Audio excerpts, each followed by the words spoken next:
নমস্কার বন্ধুরা, সর্বাণীর রান্নাঘরে আবারও নতুন একটা রেসিপি নিয়ে চলে এসেছি। আর আজকে আমি আপনাদের সঙ্গে শেয়ার করব ফুলকপি আলুর সঙ্গে এক মুঠো সয়াবিন দিয়ে অপূর্ব স্বাদের একটা রেসিপি, যেটা ভাত, রুটি, পরোটা যে কোনো জিনিসের সঙ্গে খেতে অপূর্ব লাগবে। আশা করি বন্ধুরা আজকের রেসিপি আপনাদের ভীষণই ভালো লাগবে। আর আজকের রেসিপি আপনাদের ভালো লাগলে অবশ্যই একটা লাইক দেবেন। সেই সঙ্গে যদি নতুন বন্ধুরা এসে থাকেন অবশ্যই আমার চ্যানেলটিকে সাবস্ক্রাইব করে আমার পাশে থাকবেন। তাহলে চলুন বন্ধুরা, আর দেরি না করে রেসিপিতে যাওয়া যাক। রেসিপিটা বানানোর জন্য এখানে একটা ছোট সাইজের ফুলকপি আমি এইভাবে ছোট টুকরো করে কেটে নিয়েছি, আর কেটে আমি পরিষ্কার করে ধুয়ে নিয়েছি। আর এখানে আমি দুটো মিডিয়াম সাইজের আলুকেও ডুমো ডুমো করে কেটে নিয়েছি। আর নিয়েছি এখানে এক বাটি সয়াবিন। তার সঙ্গে এখানে একটা মিডিয়াম সাইজের পাকা টমেটো আমি কেটে নিয়েছি। নিয়েছি একটা বড় সাইজের পেঁয়াজটাকেও আমি কুচিয়ে নিয়েছি। আর নিয়েছি এক মুঠো ধনেপাতা কুচি। আর মশলা তৈরি করার জন্য এখানে নিয়েছি আমি 5 কোয়া রসুন, 4 টুকরো আদা, আর নিয়েছি 4টে লবঙ্গ, 2 টুকরো দারচিনি, আর 2টো এলাচ, আর তার সঙ্গে নিয়েছি 3টে কাঁচা লঙ্কা। এখন আমি রান্না করার জন্য চলে যাব। আর রান্না করার আগে আমি এই মশলাটা বেটে নেব। প্রথমে ফুলকপিগুলোকে জলে ভাপিয়ে নেব। এখানে জল বসিয়ে দিয়েছি আর জলটা ফুটতেও শুরু করেছে। এখানে ফুলকপি সহ সমস্ত জলটা ফুটে উঠলেই আমি নামিয়ে নেব। খুব বেশি আর ফোটাবার দরকার হবে না।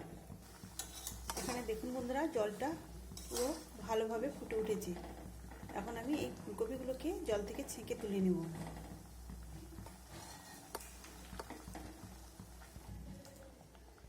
ফুলকপিগুলো আমি জল থেকে ছেঁকে তুলে নিয়েছি। এখন এই জলের মধ্যে দিয়ে দেবো সয়াবিন। সয়াবিনগুলো জলে দিয়ে আমি 2 থেকে 3 মিনিট ফুটিয়ে নেব। এখানে সয়াবিনটাও 3 মিনিট জলে ফুটিয়ে নিয়েছি। এখন এই সয়াবিনটাও আমি জল থেকে ছেঁকে তুলে নেব।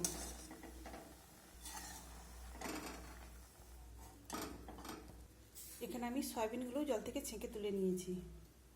কড়ার জলটা ফেলে দিয়ে আমি আবারও কড়াটা বসিয়ে দিয়েছি। এখন কড়ার মধ্যে দিয়ে দিলাম রিফাইন্ড তেল।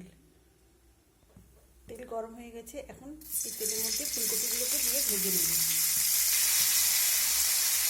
ফুলকপির মধ্যে দিয়ে দিলাম সামান্য হলুদ। এবার ফুলকপিগুলোকে একটু নাড়াচাড়া করে লাল করে ভেজে নেব। যেহেতু আমি ফুলকপিগুলো জলে ভাপিয়ে নিয়েছি, তাই ভাজতে খুব বেশি সময় লাগবে না।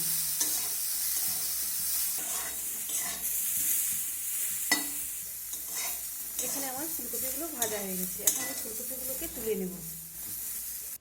এখন আর কড়ার মধ্যে আবারও দিয়ে দিলাম খানিকটা রিফাইন্ড তেল। এখন আমি আলুগুলো ভেজে নেব। আবারও আমি সামান্য হলুদের গুঁড়ো দিয়ে আলুগুলোকে ভাজবো। আলুগুলো এখানে আমি লাল করে ভেজে নিয়েছি। এদিকে সয়াবিনগুলো ঠান্ডা হয়ে গেছে। এখন জল নিংড়ে ওই আলুর সঙ্গেই দিয়ে দেবো। সমস্ত জলটা আমি নিংড়ে ফেলে দেবো। এখন সয়াবিনটাও আমি আলুর সঙ্গে একটু নাড়াচাড়া করে ভেজে নেব। এখানে সয়াবিনটাও আলুর সঙ্গে মিনিট খানেক ধরে নেড়েচেড়ে ভেজে নিয়েছি। এখন এগুলোকে আমি নামিয়ে নেব। সব কিছু আমি ভেজে নামিয়ে নিয়েছি বড় একটা পাত্রের মধ্যে। এখন আমি ওই কড়ার মধ্যে দিয়ে দিলাম আবারও পরিমাণ মতো রিফাইন্ড তেল। ফোড়নে দিয়েছি একটা তেজপাতা আর একটা শুকনো লঙ্কা আমি কেটে দিয়ে দিলাম। আর দিলাম 5 ফোড়ন। ফোড়নটাকে এখন আমি ভেজে নেব। একটা সুন্দর গন্ধ বের হলে আমি এর মধ্যে দিয়ে দেবো কেটে রাখা পেঁয়াজ। তো এখানে ফোড়ন থেকে একটা সুন্দর গন্ধ বের হয়েছে। এখন কেটে রাখা পেঁয়াজটা দিয়ে দিলাম। পেঁয়াজটাকেও আমি একটু লাল করে ভেজে নেব। তো বন্ধুরা, আমি এখানে রিফাইন্ড তেলে রেসিপিটা বানাচ্ছি। আপনারা চাইলে সরষের তেলেও বানাতে পারেন।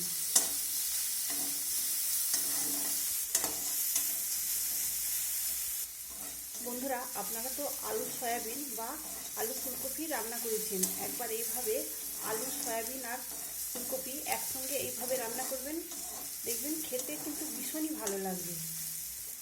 আর এইভাবে একবার বানালে বারবার বানিয়ে খাওয়ার ইচ্ছা হবে। এখানে পেঁয়াজটাকে ভেজে নিয়েছি। এখন আমি এর মধ্যে দিয়ে দেবো বেটে রাখা মশলা। আমি যে মশলাটা বেটে রেখেছিলাম সেটাই এর মধ্যে দিয়ে দিলাম। এখন এই মশলাটা দিয়ে আরও একটু নাড়াচাড়া করে নেব। তো এইভাবে নাড়াচাড়া করবো যতক্ষণ না আদা আর রসুনের কাঁচা গন্ধটা চলে যায়। সামান্য জল দিয়ে আমি আদা রসুনটাকে এইভাবে নাড়াচাড়া করে ভেজে নিলাম। এখন আমি এর মধ্যে দিয়ে দেবো হলুদের গুঁড়ো। তবে হলুদের গুঁড়োটা দেখে দিতে হবে, কেননা আলু এবং ফুলকপি ভাজার সময় হলুদের গুঁড়ো দেওয়া আছে। আর দিচ্ছি সামান্য লঙ্কার গুঁড়ো। কালারের জন্য দিলাম সামান্য কাশ্মীরি লঙ্কার গুঁড়ো। আমি এখানে আর কোনো মশলা এখন দেবো না। সেই মশলাটা একটু নেড়ে চেড়ে নেওয়ার পর এখন আমি এর মধ্যে দিয়ে দেবো কেটে রাখা টমেটো।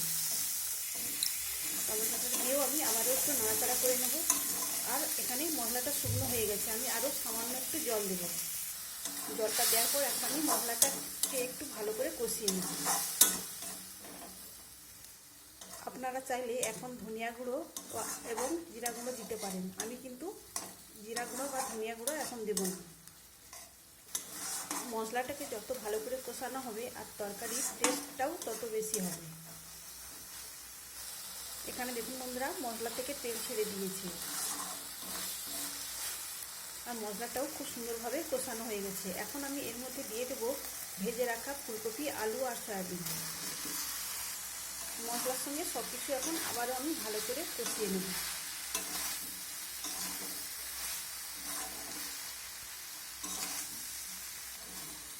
তো মশলার সঙ্গে আমি সব কিছু খুব সুন্দরভাবে কষিয়ে নিয়েছি। এখন আমি এর মধ্যে দিয়ে দেবো পরিমাণ মতো জল। তবে জলটা গরম করে দেওয়ার চেষ্টা করবেন, তাহলে কিন্তু এই তরকারির স্বাদ দ্বিগুণ বেড়ে যাবে। এখানে আমি জল গরম করে নিয়েছিলাম, সেই জলটাই দিয়ে দিলাম। এখন আমি জল দিয়ে ভালো করে সব কিছু নাড়াচাড়া করে এখন ঢেকে দেবো। ঢেকে দেওয়ার আগে আমি এর মধ্যে দিয়ে দিলাম পরিমাণ মতো লবণ। এখন ঢাকা চাপা দিয়ে আমি 5 মিনিট রান্না করে নেব।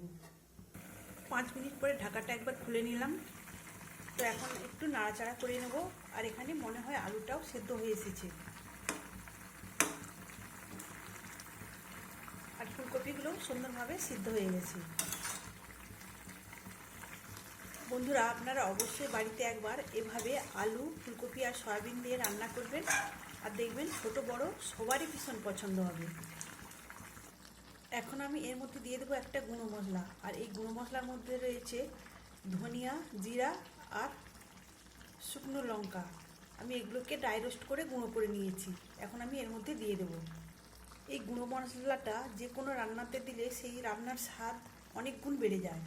আর দিয়ে দিলাম এর মধ্যে আমি ধনেপাতা কুচি, আর দেবো সামান্য চিনি। তবে চিনিটা অপশনাল, আপনারা দিতেও পারেন আবার নাও পারেন। এখন সব কিছু আমি নাড়াচাড়া করে নেব। তো বন্ধুরা, আজকের রেসিপি আপনাদের কেমন লাগলো অবশ্যই কমেন্ট করে জানাবেন। তো সব কিছু ফুটিয়ে নিয়েছি আর এখানে সব কিছু সুন্দরভাবে সেদ্ধ হয়ে গেছে। এখন ঝোলটা অনেকটাই বেশি মনে হচ্ছে। এটা কিন্তু ঠান্ডা হয়ে যাওয়ার পর সয়াবিন টেনে নিয়ে অনেকটাই ঘন হয়ে যাবে। তো আর বেশি ফোটাবো না, এখন আমি এটাকে নামিয়ে নেব। এই তরকারিটা ভাত, রুটি, পরোটা যে কোনো কিছুর সাথেই খেতে কিন্তু দারুণ লাগবে। তাহলে বন্ধুরা, আজকে এই পর্যন্তই। সবাই ভালো থাকবেন, সুস্থ থাকবেন। ধন্যবাদ।